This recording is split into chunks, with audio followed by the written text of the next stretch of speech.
Hey Ram fam, it's time for Ramzone. Here's your host, Cam Allen. Hey guys, welcome to this week's episode of Ramzone. We're going to be headed out with another interview, but this week we've got Coach Vinay Patel of Angelo State men's basketball. Coach, it's been a minute. How have you been? Doing great. It's that time of the year, win or go home time, and it's February basketball, so March Madness is upon us. And I know this week y'all have had a pretty good season, 16-11 right now, but this week is win or get into the Lone Star Conference Tournament versus UTPB here at home. I just looked at some of the numbers. You're 4-1 against them since you've been here. That one loss was this year, but it was 3 points in Odessa. How are you feeling going into Thursday?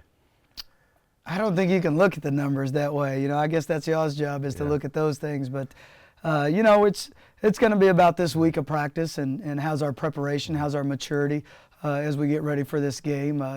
Kyle Tolan does a tremendous job with his team over at Permian Basin. We've actually coached against each other for a long time. I came from Northwestern Oklahoma State in the Great American Conference. He was over at Arkansas Monticello in the Great American Conference. So we've battled each other for a while now on the floor, and he does such a great job with his team that we're going to have to be really good with our preparation this week to give ourselves the best chance. And so I also looked at it. I know I look at these. Maybe you don't as so much. This year you're 10-2 at home. That maybe give you a little bit more enthusiasm going into this game since it is win or go home. Well, we've been tremendous at home. In my short time here. I think our first season we went 13-0. Last year lost 2. This year we've only lost 2. We're somewhere 31, 32, and 4 overall at home, which has been great. You tell your kids every year, like, we got to win our games at home and go steal a few on the road. And our teams have done that. We've done a really nice job playing at home, and it's a great atmosphere. We have a great place to play, great supporters. I just hope we can get everybody out on Thursday because, one, it's our last home game, but two, there's a lot at stake for both our team and the women's team this week. And so I also wanted to ask, whenever you're selling Angelo State to recruits, I know you got to be recruiting almost all year, especially since y'all play during other high school, other teams' basketball season. What's it like selling San Angelo to all these recruits? That's easy for me. San Angelo's quickly become home. So, we're selling not just a great university, a great program, but a great community. My whole family lives here. My sister came here in 2000, went to college, graduated, got married, never left. My parents retired here, built a house here 5 weeks before I took the job here. So, we're all here. It's home, it's family. It's a great place. And so when we're selling it to these kids, we're not just selling wins and losses. We're selling, hey, you're going to be at a place where these people embrace you, as a person, as a student, as an athlete. And I think our players would say that about San Angelo, the community, and athletics in general, is quickly they, get welcomed wholeheartedly by the people, in town, on campus, and in the community. So it's been a great place. It's been an easy sell for us as a coaching staff. And then Angelo State, I know you got to sell it to these recruits. Somebody had to sell it to you when you first got the job here in 2022. What really sold it for you individually? I don't think they sold it to me. I felt like I was trying to sell more of me to them to come here. It's a place my family and I have had our eyes on for a long time. I coached at West Texas A&M in the conference for a long time. And like I said, my sister went here. And you can go back 20 years. It hasn't changed. We always played Angelo State when it was my birthday. And now that I'm at Angelo State, we always play West Texas when it's my birthday. So my birthday is February 10th. I think it was February 8th we were in Canyon playing West Texas. So, it's always been one of those where I'd always come and see my sister. And then my parents were like, hey, you move around too much as a coach. We're going to retire where your sister is at. Yeah. So when the job came open, it was easy for us to go, hey, that's where we want to be at. Because my whole family is here, and then my wife's parents live in Lubbock. So, just the area for us was a great place. But, it was such a great place to come and play. The facility's amazing. Campus is great. I've got to spend a lot of time down here because of my sister. So, I think it was more me selling, hey, I want to come here than the other way around. And so talking about that, your birthday's February 10th. I know February 8th we had big news that Luka Doncic got traded. And we talked a little bit beforehand. You don't have to get too specific, but I know you just welcomed a new kid. What was that like, middle of the season, maybe a little hectic? It was right after our Western New Mexico game at home. We played at home.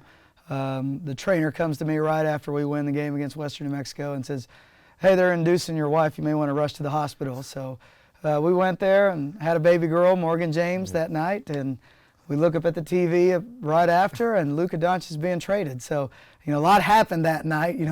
We welcomed life into this world, and then, our favorite basketball player gets traded as well. So, it's a busy February, but I don't advise anyone to have a newborn in the middle of college basketball season. So that has not been an easy thing, let's just say that. And right before March Madness coming around the corner, it's a bit hard, maybe a little hectic for you. Well, my son's birthday's March 25th. And so when I was coaching at Oklahoma City, we lost in the Sweet 16 in the national tournament. And he was born the very next day. So we got 2 babies that are going to hopefully love some college basketball in February and March. And maybe having that kid in the middle of right now, maybe just a tad hectic, but also your team has to go through adversity like every other team. What are maybe some of the challenges your team faced and how they overcome them this year? We've had a lot of injuries these last 2 years, not just last year, but this year as well. Our starting forward, DeMond Woods, he's been out with a medical leave right now, and so that was a huge hit to us right when we came back from Christmas break, because he was playing really well for us, and then all of a sudden other guys had to step up, and we've been out Shamar Smith for a week now for another issue medically that we're dealing with him, and it's just been one thing after the next. We've lost guys, concussion, you name it, and it's just part of the juggling act you do this time of the year. And so, I'm hoping right now we're getting as many bodies healthy as possible as we enter the final stretch of our season, because, we've had a very good team when we're all there, when we're all on the same page, but when you're constantly having to shuffle things, it makes it hard not just for the staff, but for the kids as well. And so I'm hoping we're hitting some consistency a little bit as we enter this final stage. I know, would you agree that maybe facing those challenges in January, it really sets you up for right now whenever the challenges get really tough?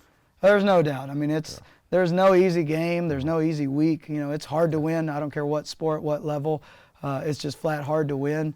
And then when you're lacking some consistency in lineups and things like that, I mean, you can see how many times we've had to change starters this year and everything else. And minutes have fluctuated. One game, a guy may play 4 minutes, and the next game we're needing him for 30.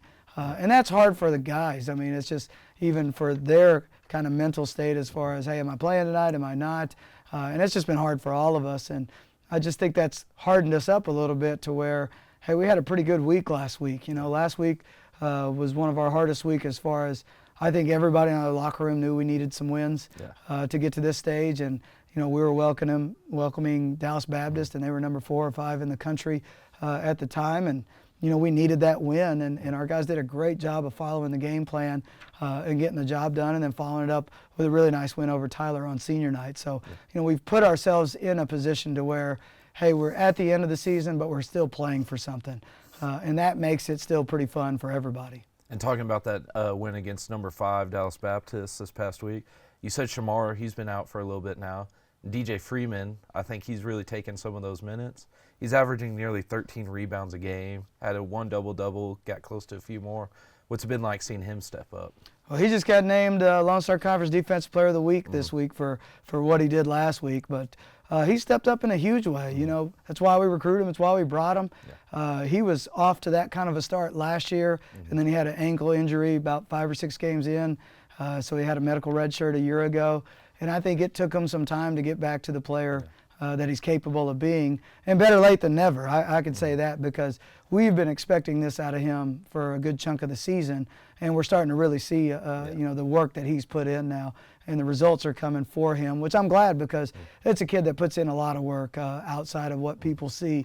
And so for him to see the success that he's seeing, it's not only great for him, but it's been really good for our team. And I know he's kind of come in, got some more minutes since Shamar Smith is on injury right now. But Shamar this year has jumped, I believe, 3 points per game. And he's also got that field goal percentage up 7% from last year.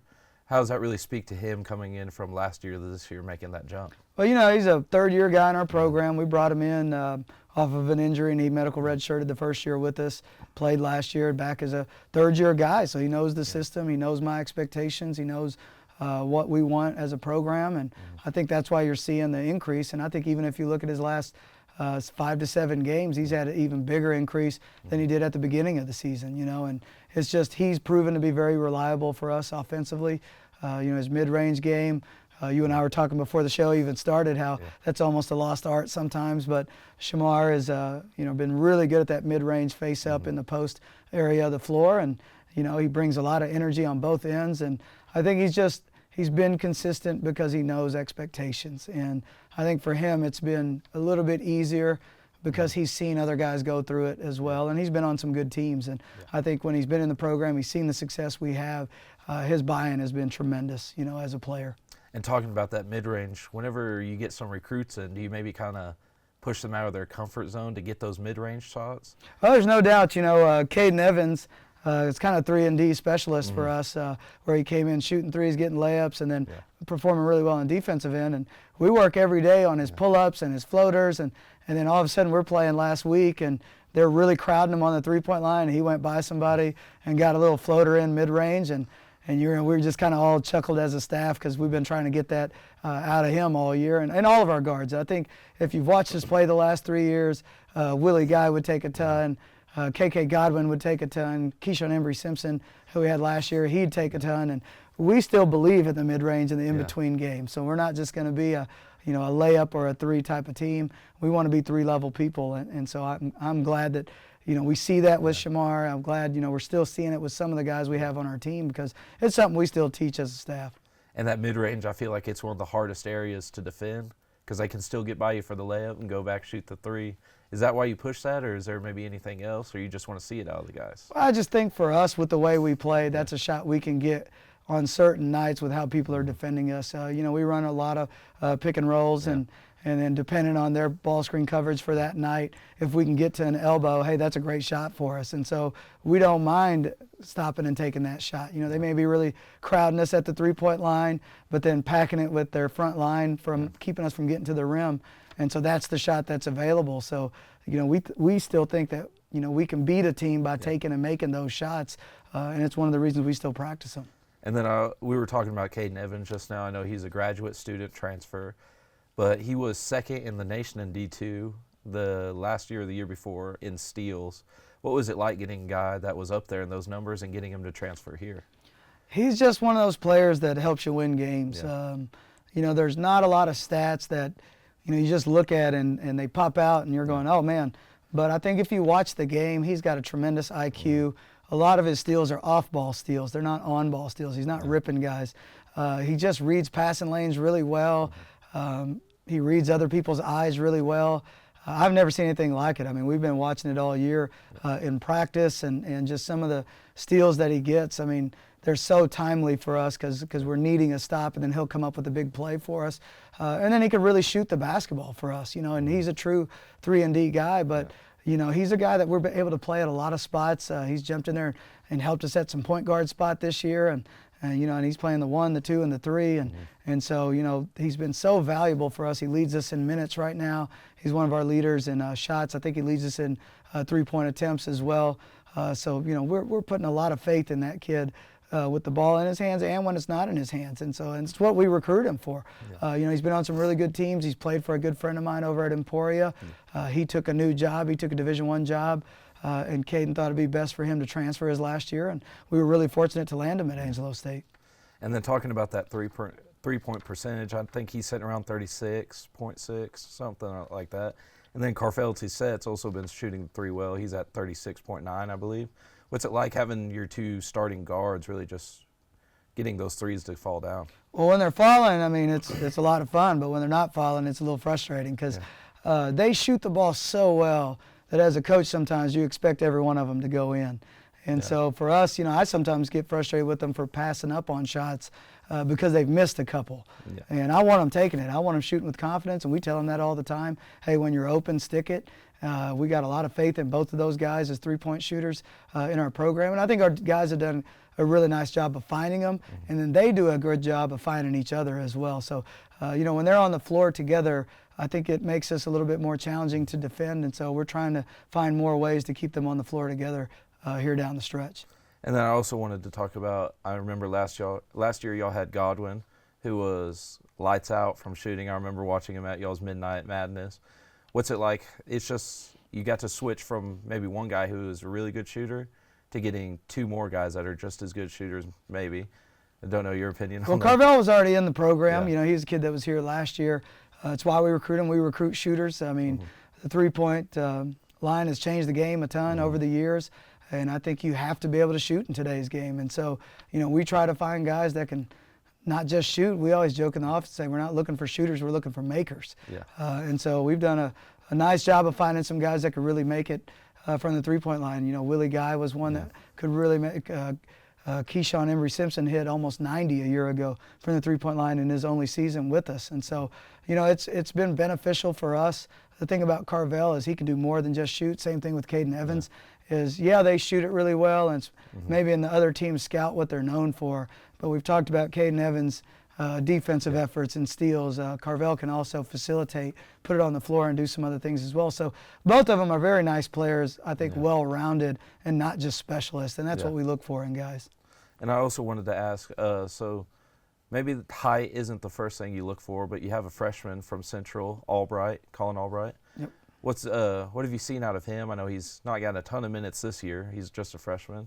But what do you expect out of him coming next year? I got high expectations for Colin Albright, and he knows that he's gotten more and more minutes this spring. He didn't play much in the fall, but we've been trying to get his feet wet a little bit more this spring, because when we get to next year, I don't want him to be a freshman anymore. And so we're trying to get him some experience and find spans in each game to get him in and give us a spell and help us with our front line. We need some depth in that area right now, and he's done a nice job of coming in. It's a kid that you can't teach 6'9". I mean, he's huge. And he's done a great job of working on his body since he's jumped in with us. Done a good job in the weight room. I think it's an area he's just going to keep getting better. He's got great hands, great feet.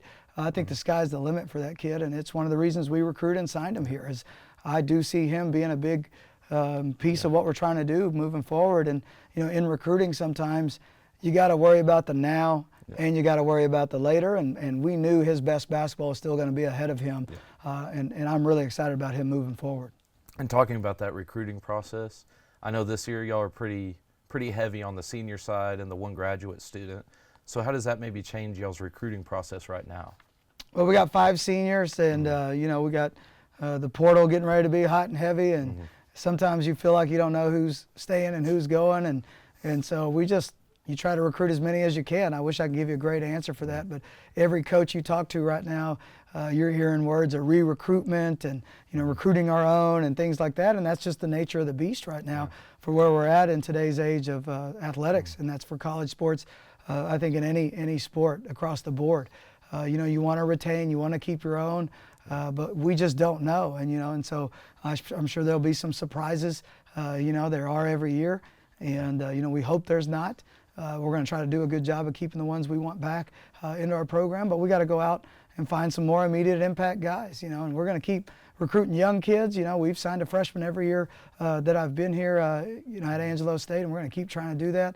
But we got to keep those guys in the program once we get them, and that's going to be the case. You just mentioned Colin Albright. We just spent a whole year trying to get him ready for down the road. And if he's not back, then you spent a year doing what? And those are the questions you ask in the off season when you're going through this. Colin's a kid that is a local kid. He's got a great family. Dad was in the Navy, and that's some of the things we love about him is he wants to be pushed, he wants to be challenged. He comes from a family of that. So I know for him, he has been tremendous because he also sees light at the end of the tunnel. Like he sees the work he's putting in now is hopefully going to pay off later. And you just hope other guys see that as well. Carvel T-Set, Kendrick Delahousse, Shamar Smith, DJ Freeman are all playing heavy minutes for us, but they were all with us a year ago. And they didn't play heavy minutes a year ago. And a year later, here they are playing a lot more. And so there is value in keeping guys in your program. It's just getting harder and harder to do. So, we're going to recruit a ton. We're going to sign a ton. I already know it's coming. And so, our staff is ready. We've been working all year. Recruiting something you have to do daily. It's not something you can just do once a week. It's got to literally be something that you do every single day, and our staff's been doing it all year long. And I wanted to talk about the transfer portal just a little bit.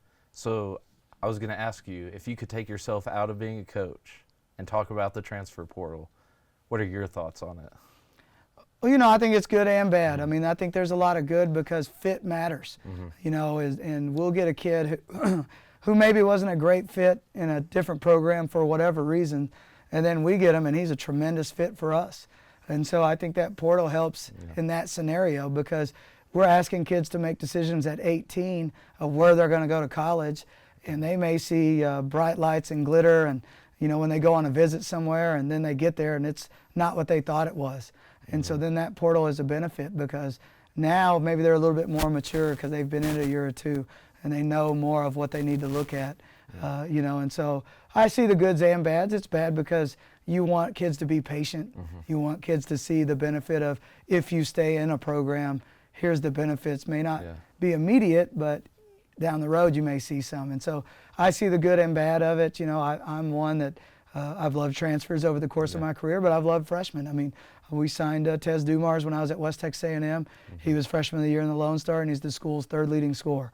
And so, we've seen freshmen that have been really good. We've also seen one-year guys that have been really good. And so I just think the way athletics is now, we're putting more into the players' hands, which I think is good and bad. And so I don't think there's a right or wrong answer to your question.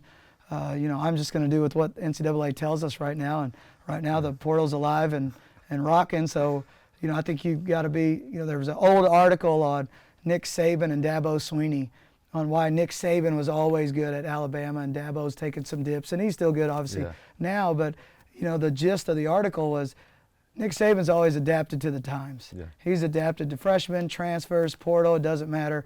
Dabo's always stayed the same. And so you've seen a little dip, and now it's coming back around. And we want to be more like Nick Saban. We want to adapt to the times, and we want to try to put a good product on the floor every single year we can. I know this year, I think I saw a post where Dabo Swinney finally kind of reached in that portal. They brought in a few, I think, this year. So I think he's starting to change with the times. But whenever you're recruiting, I know out of junior college, that doesn't count as a transfer portal, does it? No. How often do y'all reach in the junior college? We recruit every level we can, high school, junior college, out of the portal, it doesn't matter. We're going to find a good player wherever they're at. That's our job as coaches. Our biggest thing is the fit. How are they going to fit into San Angelo, to Angelo State, and then to our program and to our culture? If they don't fit and they don't meet something that we want, whether it's academically, whether it's athletically, if they don't fit something, then we're not just going to take them because they're a good player. Our big deal is fit. How are they going to be when they get here? Because ultimately, when we have good fit guys and our culture is high and our buy-in is high, then we're going to have a chance to do something special. And so, when we're recruiting, we're really, really asking a lot of questions to coaches, to family members, to other people around the kid, because we want to know, hey, is this young man going to be a good fit for our program?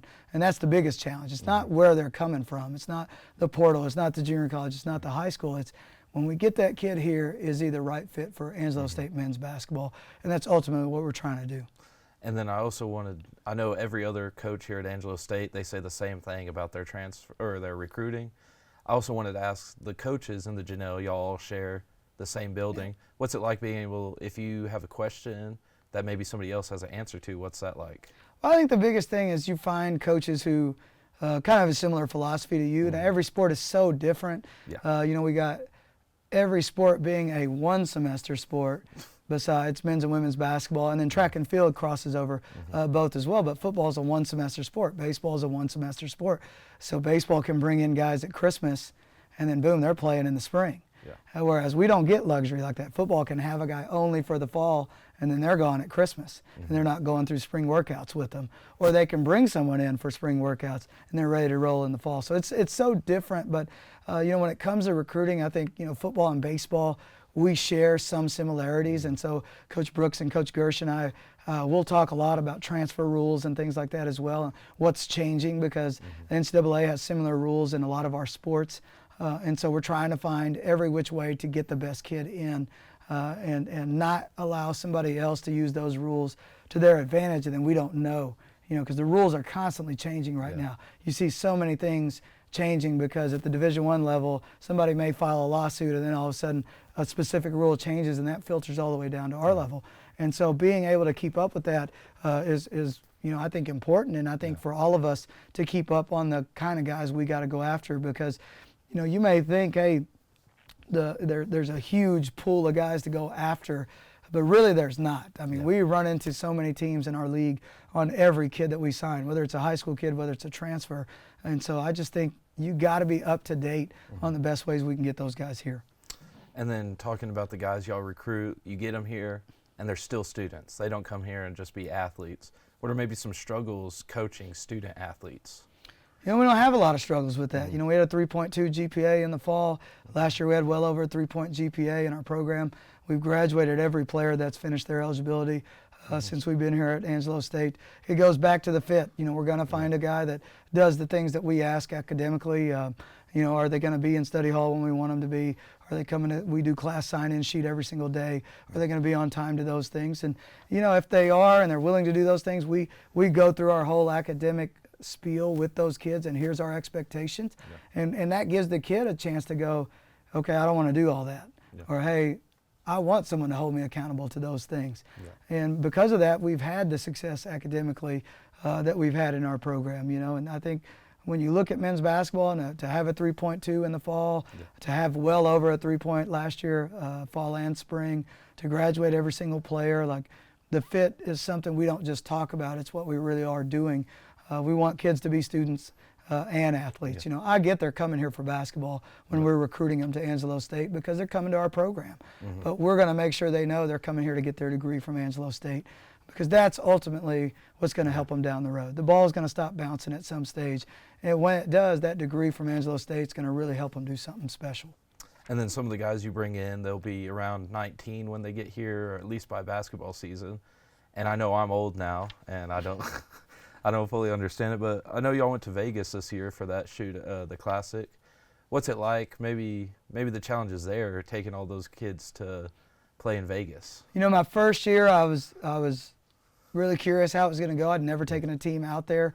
It was already on the schedule when I got here, and I was really, really cautious with how, and it was remarkable. We had a great time. Yeah. We're on a facility off campus. We're at South Point, or not off campus, but off the Strip.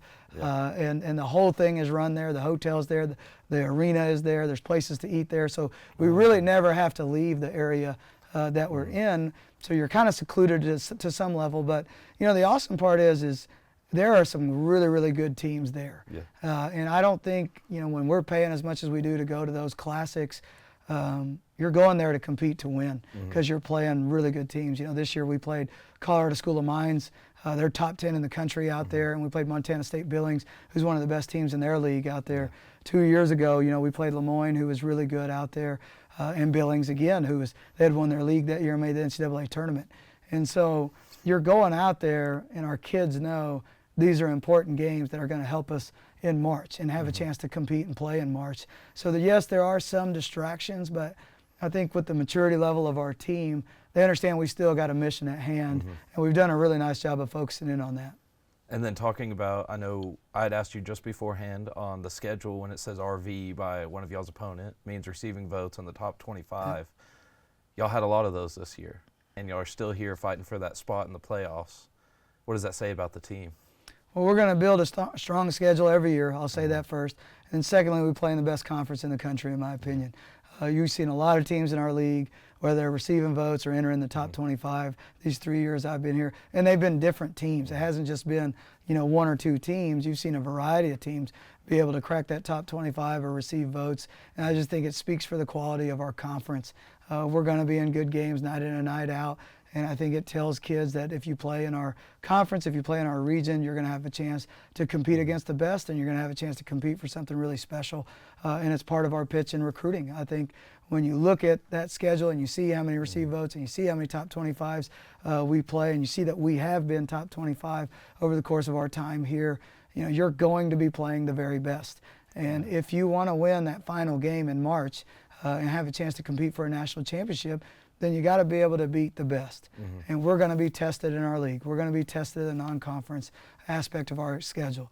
And so if we're ever going to have a chance to compete at a national championship, we want our team to be tested if we make the NCAA tournament, because then we're not going to see something we haven't seen before. We're going to be tested. We're going to know how to beat quality teams, because that's all that's going to be left at that stage. So, I really like the level of our conference, how strong it is, the variety of teams that are able to get up there every single year, how it's not the same teams, but it's also what makes it really hard, because you want to be the team that's up there every year, but it just makes it really difficult to do that with the portal and graduation and things like that, because consistency is really hard. I think the best teams find a way to be consistent, but I just think today's day and age, it's hard to find it. Yeah, and then Coach, real quick, you've got 10 seconds. Just tell the audience, get them out there this Thursday. y'all got to win and get in. Just Hey, let them know.